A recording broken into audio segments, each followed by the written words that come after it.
ॐ नमः सिद्धेभ्यः। ॐ नमः सिद्धेभ्यः। जय बोले अनंतानंद सिद्ध परमेष्ठी भगवान की। जय बोले आदि ब्रह्मा आदिनाथ भगवान की। जय बोले गुरुदेव आचार्य श्री विराग सागर जी महाराज जी की। परम पूज्य आचार्य श्री अक्षर विनिश्चय सागर जी महाराज की जय।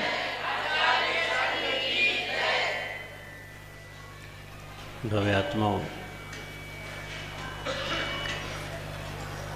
हम भगवान महावीर स्वामी के संबंध में समझ रहे थे।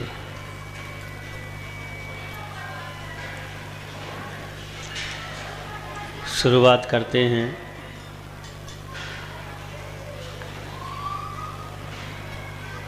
क्योंकि आपको पता है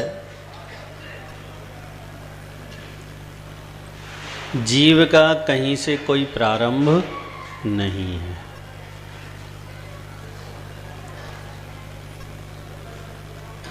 क्योंकि उस प्रारंभ को हम जान ही नहीं सकते।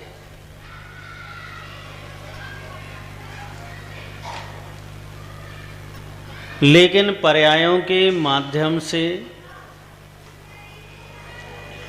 सीमित समय को हम समझ सकते हैं।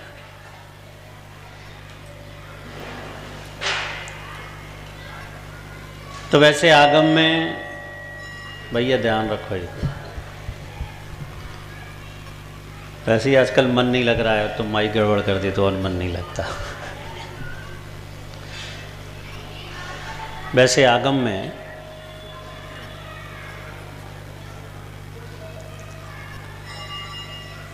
पर्यायों की स्थिति में भगवान महावीर स्वामी को मारीची की पर्याय से प्रस्तुत किया गया। यानी हम ये मान लें कि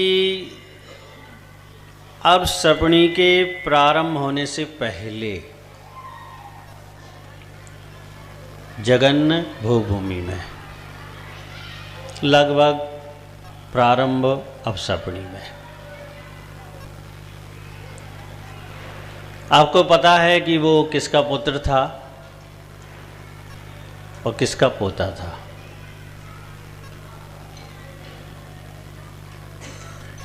ऐसा नहीं था कि वो खराब व्यक्तित्व था।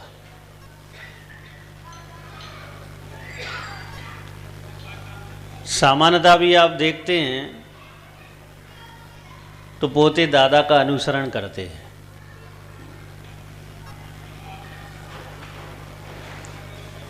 और उनकी निकटता भी दादा से ज़्यादा होती है। और ऐसा ही कुछ मारीज और उनके संबंध में था।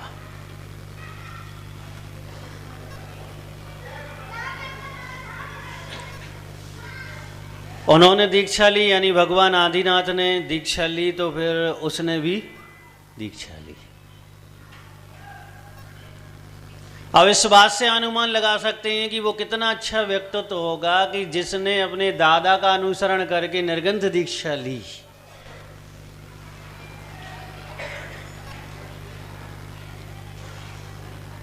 और जो मुनि बनता है भले ही द्रव्य से बंधे, मंद कसाई तो होता ही होता है।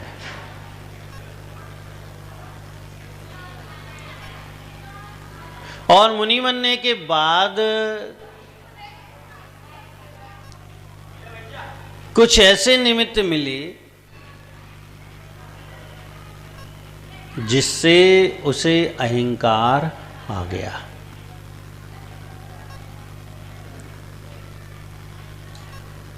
अगर हम अच्छे से समझने की कोशिश करें तो अभी तक आपको जितनी भी हानियां हुई होंगी उसमें कहीं ना कहीं अहंकार की भूमिका जरूर रही होगी। कितना ही घमंड कर ले व्यक्ति की नहीं कुछ नहीं होगा कुछ नहीं होगा, लेकिन उसका फल तो उसके सामने आएगा ही आएगा। और जहाँ भी बोलते हैं कि कुछ नहीं होगा, उसी समय वह अहंकार ही तो बोलता है कि कुछ नहीं होगा। वह हमें समझने नहीं देता है कि कुछ नहीं हो, कुछ होगा, ये समझने ही नहीं देता वो।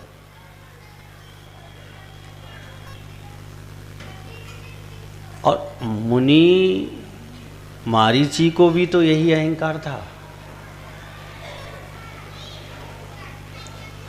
अभी भी बहुत लोगों को अहंकार है कि भगवान और मुझ में कोई अंतर नहीं है।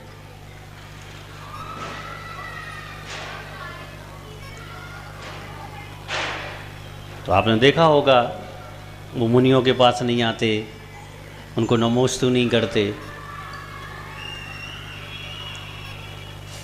ये अहंकार ही है, ये धर्म नहीं है। धर्म की विशेषता है कि वह धीरे धीरे नम्रता लाता है, धीरे धीरे अहंकार को कम करता है, वह झुकना सिखाता है। ये धर्म की परिभाषा है। और जो दिनों दिन तुम्हारी नाक बड़ी करती जाए, अहंकार बढ़ाता जाए, वह समझ लेना कि बाहर से कुछ भी हो, अंदर से तो धर्म समाप्त हो ही रहा है या हो चुका है। लोग कहते हैं हम कैसे पहचाने कि हम भव्य हैं कि अभव्य हैं। यही तो पहचान है। एक सामान्य व्यक्ति से आप अहंकार कर लो, भव्यता बनी रहेगी।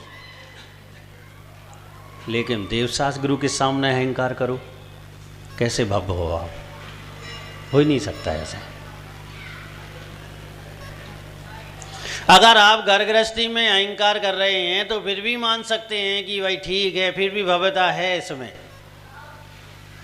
लेकिन जहाँ नहीं होनी चाहिए या जहाँ भव्य नहीं कर सकता वहाँ पर करो तो इसका मतलब है कि आप भव्य नहीं हैं। और महर्षि को अहंकार था कि मैं भी आप जैसा बनूंगा।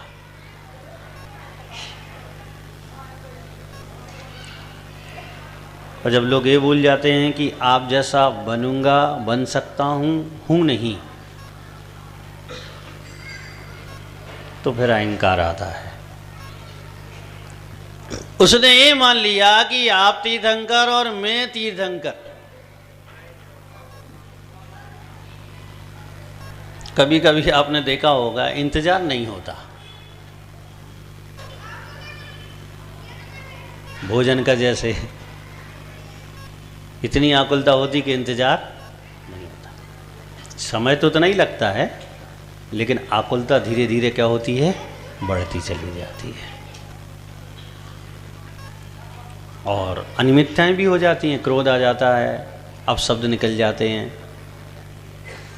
और फिर बड़ा ही गुस्सा में शाम तक भोजन नहीं करें। एक व्यक्ति मुझसे बोला कि महाराज मैंने 2 दिन से भोजन नहीं किया। मैंने उपवास चल रहे हैं? बोले नहीं। तुमने घर पे नहीं किया, बाहर? बोले कहीं नहीं किया। नहीं, क्यों? बोले परसों समय से भोजन नहीं बना था। तो बहुत बढ़िया। परसों अगर 10 और 20 और 25 और 30 मिनट अगर देरी हो रही थी तो तुम आकुलता इतनी हुई इतनी कि 2 दिन भोजन नहीं किया तुमने।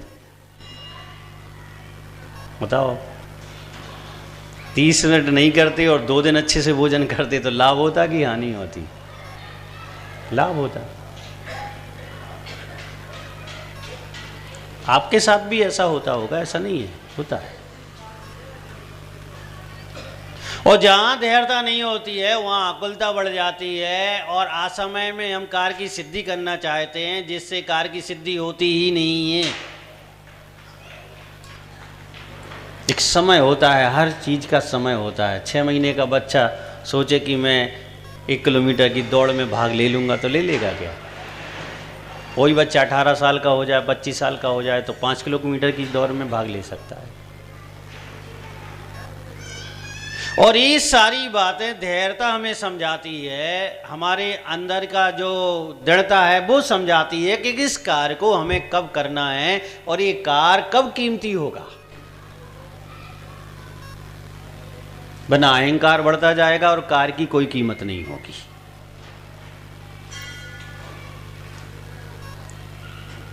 मारीच ने भी धैर्यता छोड़ी और मुनि पद भी छोड़ दिया।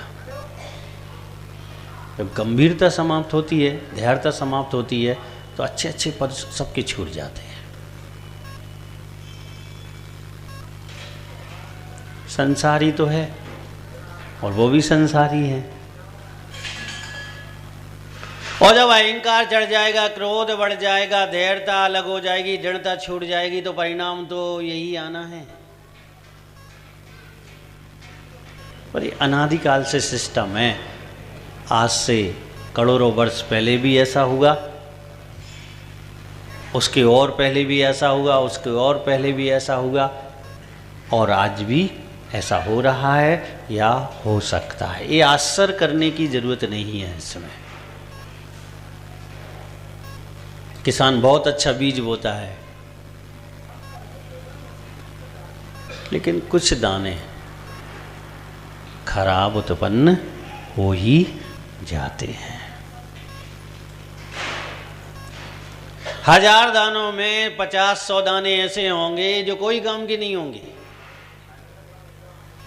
किसान नहीं निकाल कर फेंकेगा तो आप निकाल कर फेंक देंगे, और निकाल के नहीं भी फेंकोगे, वो पिस भी जाएंगे, आटे में आ जाएंगे, तो वो तुम्हें लाभ नहीं देंगे, क्योंकि वो सही है ही नहीं है। ऐसे ही संसार में बहुत व्यक्ति हैं और सब प्रकार के व्यक्ति जन्म लेते हैं। दीक्षा लेने वाले भी जन्म लेते हैं और दीक्षा छोड़ने वाले भी जन्म लेते हैं। दीक्षा लेकर बहुत अच्छी तरीके से पालन करने वाले भी होते हैं और दीक्षा लेकर बहुत अच्छे तरीके से पालन नहीं करने वाले भी होते हैं। लेकिन ऐसे लोगों की संख्या बहुत सीमित होती है, बहुत कम होती है।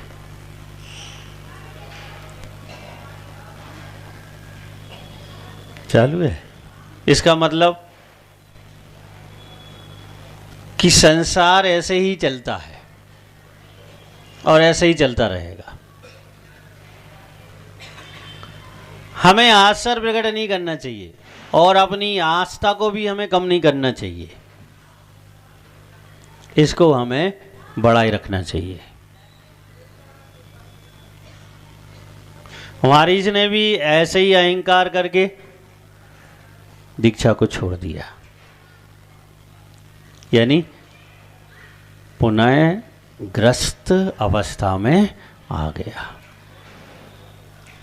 और आने के बाद 365 मतों की संरचना की, काल्पनिक मत बनाए।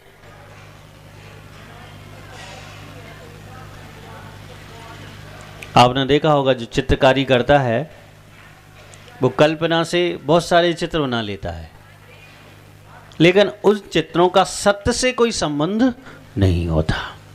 बहुत सुंदर भी बन जाते हैं, वो बहुत कीमत भी मिल जाती है उनकी, लेकिन उनका सत्यता से दूर दूर तक कोई संबंध नहीं होता, क्योंकि कल्पना है वो।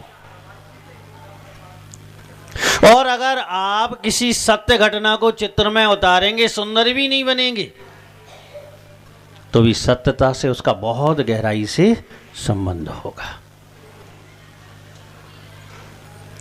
ऐसे ही महाराज ने कल्पना से बहुत सारे यानी 365 मत की स्थापना की। और कैसे कैसे मत बताए? खोटे मत, मिथ्या मत। क्या विशेषता दी? एक मत तो ऐसा स्थापित किया कि उसमें ये कह दिया कि उधार लेके घी पियो, मरने के बाद चुकाना थोड़ी है। यानी जीव के अस्तित्व को ही समाप्त कर दिया इस मत ने। ऐसे ऐसे मनगढ़ंत काल्पनिक मत बनाए कि जिनका सत्य से और वास्तविक धर्म से कोई संबंध नहीं। मिथ्या मत। और जो असत्य होता है वो सुनने में और देखने में अच्छा लगता है, और जो हकीकत होती है ना वो सुनने में अच्छी लगती है और ना देखने में अच्छी लगती है। इसलिए तो कथा जब लिखी जाती है तो हकीकत के लिए कल्पना का आवरण डाला जाता है उस पर। कथा लिखने वाला लिखता है उसको सूर्य का उदय दिखाना है, लेखनी में सूर्य का उदय दिखाना है। और सूर्य का उदय 2-5 लाइनों में दिखा सकता है वो, लेकिन 4-5 पेज में दिखाता है वो। क्यों दिखाता है? क्योंकि लोग सत्य की अपेक्षा से असत्य में ज़्यादा प्रभावित होते हैं, जिसे अलंकार कहते हैं, अतिशयोक्ति अलंकार। और आज भी यही स्थिति है। आप किसी से बिल्कुल सत्य बोल के देखो, विश्वास नहीं करेगा, और झूठ बोल दो आप, तुरंत विश्वास भी करेगा और पूरे मोहल्ले में भी फैलाएगा।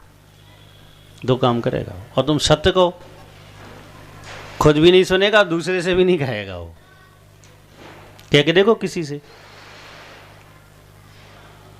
कि सम्यक दर्शन से बड़ा धर्म कोई नहीं है। उससे पूछना 10 दिन कितने लोगों से बात कही, वो कहेगा हम ही भूल गए, कहना तो दूसरा है।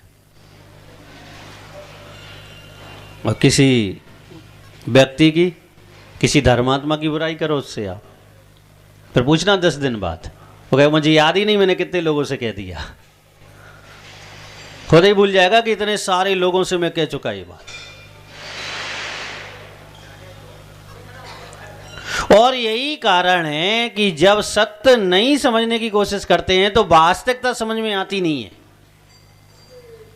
आदत होती है जिसे व्यसन कहते हैं। जरूर नहीं है किसी को शराब पीने का व्यसन हो, झूठ बोलने का भी व्यसन होता है, झूठ सुनने का भी व्यसन होता है, सत्य नहीं सुनने का भी व्यसन होता है। सही सही बात करो, बोर हो जाएगा, वो नहीं सुन पाएगा। झूठ झूठ करो, बहुत ध्यान से सुनेगा। व्यसन है, आदत है। और जैसे असत्य बोलने की आदत हो जाती है, वह असत्य को ही सत्य मान लेता है। वो अब किसी के सत्य को सत्य कहता ही नहीं है, अपने ही असत्य को सत्य कहता है। और ये आप अनुभव करके देख लेना, जिससे आपका व्यवहार चल रहा है, जिससे आपका संबंध चल रहा है, जिसके बाद उठ रहे बैठ रहे हैं, आप उसका प्रैक्टिकल करके देख लेना, जिस चीज की उसे आदत हो गई हो।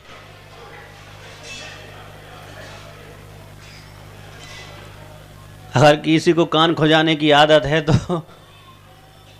आप अपन छोटे में क्या करते थे, मुंह में देते थे। कितनी कोशिश की गई बताओ, मिर्च लगाई गई, मिट्टी लगाई गई, बांधी, कपड़ा बांध देते थे घर के लोग। लेकिन कथा तो वही होती थी कि जब खोलेंगे तो सीधा मुंह में जाएगा। आदत। इसलिए जैन दर्शन ये कहता है कि धर्म ध्यान की आदत बनो, और धर्म ध्यान की आदत हो जाएगी तो आप 50, 100, 200, 500 पापों के बीच में बैठे होगे तो वहां भी क्या हो जाएगा, आपके द्वारा धर्म ध्यान हो जाएगा, क्योंकि आदत है। अभी पाप की आदत है तो मंदिर में भी क्या हो जाता है, पाप हो जाता है। ईर्षा की आदत है तो मंदिर में भी खड़े खड़े कोई से ईर्षा हो ही जाती है। और मारीच को आदत पड़ गई थी मिथ्या मतों की स्थापना की, इसलिए 363 मिथ्या मतों की स्थापना कर दी उसने। किसी में शराब पीना धर्म बता दिया, किसी में गांजा पीना धर्म बता दिया, किसी में हिंसा करना धर्म बता दिया, किसी में रात्रि में भोजन करना धर्म बता दिया, किसी में अवक्ष खाने को धर्म बता दिया, किसी में स्वयं को आत्महत्या को धर्म बता दिया, किसी में दूसरे जीवों को मारकर यज्ञ करने में धर्म बता दिया। कल्पना के मनगढ़ंत इतने सारे धर्म बनाए और कोई ना कोई पाप भर दिया उसमें। वो कौन जीव है, आगामी काल में क्या होना है, तीर्थंकर। योग्यता देखो कितनी विशाल है, इतनी विशाल योग्यता है कि संसार तो छूटना ही छूटना है और तीर्थंकर जैसे महान पद पर रहकर छूटना है। और वही जीव क्या कर रहा है, अपने ही विरोधी खड़ा कर रहा है। सम्यक्त का विरोधी कौन है? मिथ्यात। सम्यक दृष्टि का विरोधी कौन है? मिथ्या दृष्टि। वो खड़े कर रहा है। हम बहुत से काम कर देते हैं, लेकिन हम चाहें तो उन्हें मिटा नहीं सकते। उसने भी ऐसे मत स्थापित कर दिए कि भगवान महावीर स्वामी की पर्याय में जन्म लेने के बाद भी उन्हें समाप्त नहीं कर सके। वो वरना आज तक होते ही नहीं। सिर्फ एक ही धर्म होता। कौन सा होता? जैन। उन्होंने कोशिश नहीं की, प्रयास नहीं किया, सब किया उन्होंने। ठीक, उनके शिष्यों ने तो और ज़्यादा प्रयास किया। फिर भी हमारे द्वारा किया हुआ ऐसा कार्य जो मिथ्यात रूप है, जो पाप रूप है, हम चाहें उसे बंद करा दें दूसरे को आदत लगा के, तो नहीं करा सकते। इसलिए हमें समझना चाहिए वस्तु स्थिति क्या है। अगर हम में तीर्थंकर बनने की योग्यता है तो इसका मतलब ही नहीं कि हम वर्तमान में तीर्थंकर हो गए। एक व्यक्ति ने किसी जोशी को हाथ दिखाया, उसने कह दिया तुम तो करोड़पति बनने वाले हो। दुकान बंद कर दी उसने, घर आके बैठ गया कुर्सी पे, मैं तो करोड़पति हूं। सबने कहा क्या होगा भैया, दुकान तो खोलो। अरे मैं करोड़पति हूँ, क्या देर में दुकान खोलने की मुझे। 2 4 5 8 10 दिन बाद जोशी फिर मिला।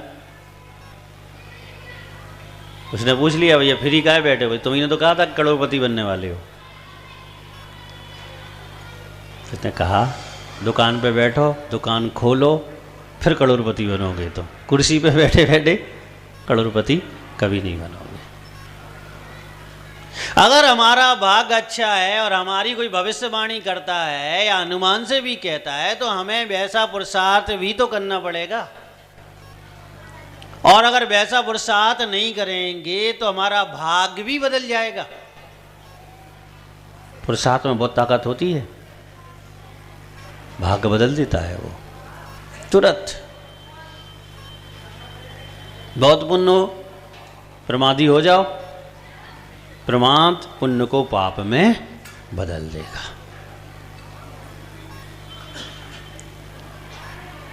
क्योंकि भाग्य पुरुषार्थ के भरोसे प्रकट होता है और भाग्य पुरुषार्थ के भरोसे बदल भी जाता है। इसीलिए जैन दर्शन कहता है कि जब भी पुरुषार्थ करो तो समीचीन करो, अच्छा करो, शुभ करो। आश्रय भी अच्छा हो और बदले भी तो अच्छा, बुरा अच्छे में बदल जाए। लेकिन लोगों की समझ में नहीं आती। लोग तो ये सोचते हैं कि अभी ठीक है, बस कल का क्या करना। कौन किसने देखा कल? अशोक जी देखा कल तुमने? नहीं, महेंद्र जी ने देखा होगा।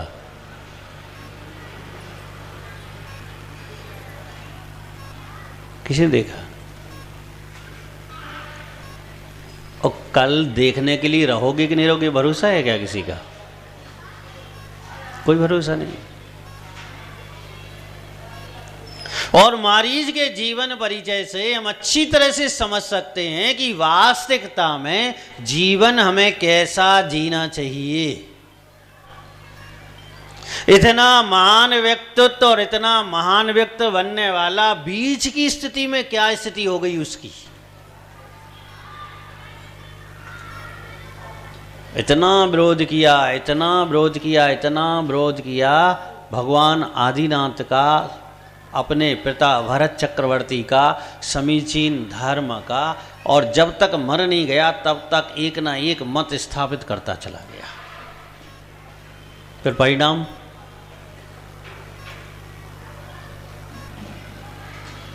कहीं ढूंढे नहीं मिला वो जीव कि कहाँ है, कहीं चर्चा का विषय भी नहीं बना। आदिनाथ के बाद 22 तीर्थंकर और हो गए। कहीं कोई चर्चा नहीं। और ये सारी स्थिति इसलिए बन गई क्योंकि उसने उस भाव में जो मिला था उसकी कीमत नहीं की।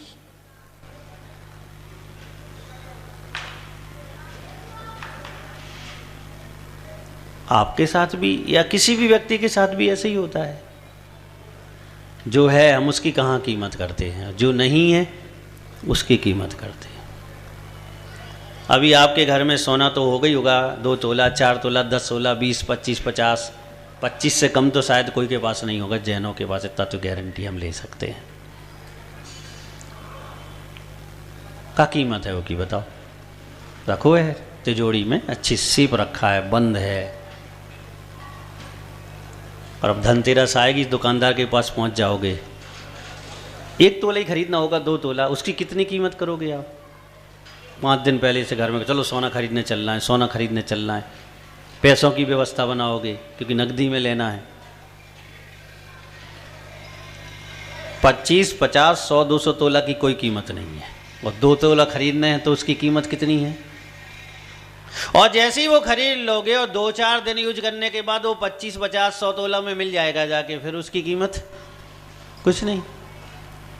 कह लोगे है हमारे पास, अब तो कह भी नहीं सकते आप। अब और ही कीमत घट गई, कह भी नहीं सकते कि 100 तोला है। उस छोटे भैया ही से नहीं कह सकते, नहीं तो वही हाथ मान ले। हाँ तो डर है ना। क्या कीमत है बता? जब तक मकान नहीं बनाया था, मुझे मकान बनाना है। कितने नक्शे देखे, कितने लोगों के मकान देखने गए, दुकान पे गए तो कितने टाइल्स देखे, कितना मार्बल देखा, अब बन गया। अब याद किया कि कौन से टाइल्स लगाए थे? रोज याद करते हो क्या? खत्म बात हो गई। कीमत कब तक थी? और कहूँगा अच्छे मित्र के चले जाओ, अच्छे रिश्तेदार के चले जाओ, तुमसे अच्छा मकान हो उसका, तुम्हारा मकान तुम्हें कैसा लगेगा? यार मकान तो ये है सही, गलती हो गई कहीं ना कहीं। तो कोई कीमत नहीं उसकी, क्योंकि मिल गया है ना। और आज यही हो रहा है कि आपको भी ये जैनत तो मिल गया है तो उसकी कोई कीमत नहीं है। मारीच ने भी कोई कीमत नहीं की। जिसे दिगंबर मुद्रा मिल गई है वो दिगंबर मुद्रा की कीमत नहीं कर रहा है। जिसे श्रावक पना मिल गया वो श्रावक पने की कीमत नहीं कर रहा है। होगा क्या? और जैसे ही हाथ से छूट जाएगा फिर कीमत बढ़ जाएगी।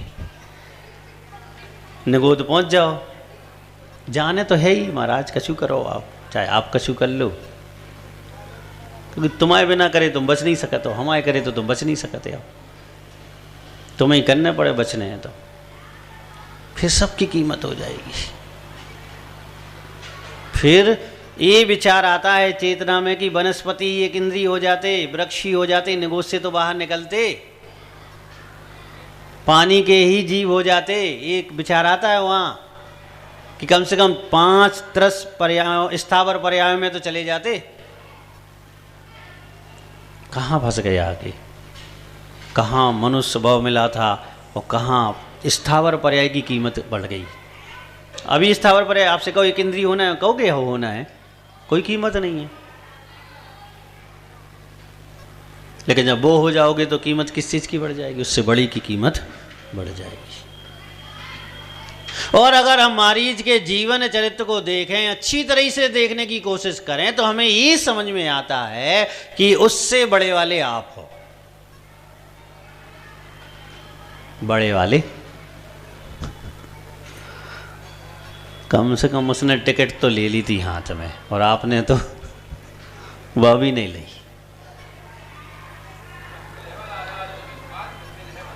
हाँ सही, घरे बैठे बैठे मिले, दुकान पे बैठे बैठे मिले, मूंछें मुड़वा के मिले, लेकिन मिले जरूर। ठीक है, कहते रहो लड्डू खाएंगे, स्वाद भी आ जाएगा साथ में। कहते रहो, क्या तकलीफ है? 100 बार कहोगे तो 1 बार तो मीठा लगेगा ही मुंह में, नहीं लगेगा। पुरुषार्थ करना पड़ेगा और पुरुषार्थ इस रूप होना पड़ेगा कि कीमत समझनी पड़ेगी। जो हमारे हाथ में है पहले उसकी कीमत समझो, जो हमारे हाथ में नहीं है उसकी हमारे लिए कोई कीमत नहीं होनी चाहिए। जो हमारा है उसकी कीमत होनी चाहिए। और ऐसा हो जाएगा तो पर्याय की कीमत होगी, इस भाव की कीमत होगी और इस कुल की कीमत हो जाएगी, जैनत्व की कीमत हो जाएगी। तो बहुत कुछ हमारे हाथ में लग जाएगा। तो भव्य आत्माओं, सफाई वफाई तो चालू हो गई होगी। हाँ महाराज, निपट भी गई, चालू तो ठीक है। कहाँ की? लेकिन दीवालों की, स्वयं की सफाई। अब हो जाए महाराज, हो जाए। अबे तो टेम है महाराज, टेम है, हमें तो टेम है। नहीं, वो हमें पता है कितनी सफाई तुम कर हो जाएगी महाराज, धीरे धीरे हो जाएगी। नहीं, जिसकी चालू है बहुत अच्छी बात है, लेकिन जिसकी चालू है वो अलग दिखता है, समझ लेना। सूरत बदल जा, जिसकी कीरत बदलती है उसकी सूरत बदलती है, उसकी चर्या बदलती है, उसका बोलना बदल जाता है, उसका उठना बैठना बदल जाता है, सब कुछ बदल, परिवर्तन पूरा होता है। जिसका हृदय बदलता है उसका चर्या भी बदलती है। अब हम इस बात को नहीं मानते कि हृदय तो बदला है और चर्या जैसी थी वैसी ही है, उस बात को अपन नहीं मानते। हम क्या, आगम भी नहीं मानता। वो ये कहता है कि मारीच का हृदय परिवर्तन हुआ तो उसकी चर्या भी परिवर्तन हो गई। सम्यक से मिथ्यात्व में प्रवेश कर गया वो, अहिंसा से हिंसा में प्रवेश कर गया वो, शाकाहार से मांसाहार में प्रवेश कर गया वो। तो हृदय बदल गया ना उसका, आस्था बदल गई, विश्वास बदल गया, तो बाहर भी सब कुछ बदल गया। तो अब आत्माओं, कोशिश करना मारीच जैसा परिवर्तन ना हो, लेकिन हाँ आगे जाके पूर्वाभील जैसा, सह जैसा परिवर्तन तो हो जाए। आगे की बात फिर समझेंगे। जय बोलिए गुरुदेव आचार्य श्री विराट सागर जी महाराज की। प्रांजल साहब